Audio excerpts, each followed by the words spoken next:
அகில இந்திய ஒதுக்கீட்டு இடங்களுக்கான இணையவழி கலந்தாய்வு இன்று தொடங்கியிருக்கும் நிலையில் இதுகுறித்து கல்வி ஆலோசகர் நெடுஞ்செழியனுடன் நம் செய்தியாளர் ஆனந்தன் நிகழ்த்திய கலந்துரையாடலை பார்க்கலாம். அகில இந்திய மருத்துவ கலந்தாய்வு எந்த முறையில் நடைபெறுகிறது, அதை பற்றி கொஞ்சம் விரிவாக சொல்லுங்கள் சார். ஆக்சுவலாக மருத்துவ கலந்தாய்வில் 2% இருக்கும். ஒன்று 85% அந்தந்த ஸ்டேட்டுக்கு கொடுத்துருவாங்க. மீதி 15% சீட்ஸ் அகில இந்திய மருத்துவ கவுன்சிலிங் வழியாக கண்டக்ட் பண்ணுவாங்க. பட் இந்த ஆண்டு சுப்ரீம் கோர்ட் ஆர்டர் படி இந்த 15% கோட்டா எக்ஸப்ட் ஜம்மு அண்ட் காஷ்மீர், ஆந்திர பிரதேஷ் தவிர நிகர்நிலை பல்கலைக்கழகங்கள், இந்தியாவில் 44 நிகர்நிலை மருத்துவ பல்கலைக்கழகங்களோட அதனோட சீட்ஸ் ஏறத்தாழ ஒரு 7000 சீட்ஸ் இருக்கும். தென் ப்ளஸ் இஎஸ்ஐ கார்பரேஷன், தென் ஆர்ம்டு ஃபோர்ஸ் கவுன்சிலிங், இது எல்லாமே இணையதளம் www.mcc.nic.in அப்படிங்கிற வெப்சைட்டில் ஆல் இண்டியா கோட்டா கவுன்சிலிங்க்கு உங்களுக்கு தனியாக அங்கே ரிஜிஸ்ட்ரேஷன் நீங்கள் பண்ணணும். இதற்கான விண்ணப்பங்கள் இன்றைக்கி ஓப்பன் பண்ணியிருக்காங்க.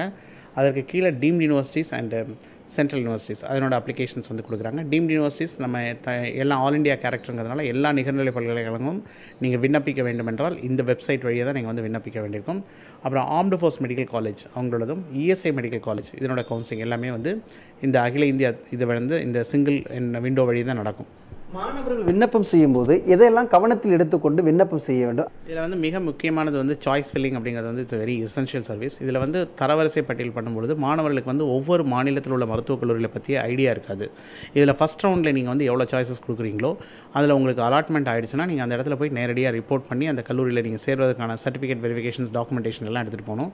அதில் தவறான மருத்துவக் கல்லூரிகளை நீங்கள் கொடுத்துட்டீங்க அப்படின்னா அந்த சீட்டை வேண்டான்னு நீங்கள் புறக்கணிக்க முடியாது. சப்போஸ் சப்மிஷன் கேன்சல் பண்ணிவிட்டு நீங்கள் அடுத்த ரவுண்டுக்கு வேணும்னா அங்கே போய் நேரடியாக நீங்கள் அட்டன் பண்ணி அதில் எனக்கு வேண்டாங்கிறத கொடுத்தா தான் அடுத்த ரவுண்டுக்கு நீங்கள் எலிஜிபிள் ஆவீங்க. அப்படி அடுத்த ரவுண்ட் சாய்ஸ்லையும் நீங்கள் ப்ராப்பராக கொடுக்கலனா, ஏன்னா இது 2 ரவுண்ட் தான், இதில் 2வது ரவுண்ட்லையும் ப்ராப்பராக கொடுக்கலனா நமக்கு தரமான மருத்துவக் கல்லூரியில் போய் சேராமல் வேற ஒரு மருத்துவக் கல்லூரியில் சேர்ந்தால் நம்மளோட அந்த வாய்ப்பையே தவற விட்டுரும். அதனால் இது மிக மிக முக்கியமானது. எக்ஸாமினேஷனை விட இந்த சாய்ஸ் ஃபில்லிங் ரொம்ப ரொம்ப இம்பார்ட்டன்ட். ஸ்டூடெண்ட் பேரண்ட்டும் சேர்ந்து இதை ப்ராப்பராக பண்ணலை அப்படின்னா இந்த மெடிக்கலுக்கு நம்ம எடுத்த எஃபர்ட் எல்லாமே வேஸ்ட் ஆகும்.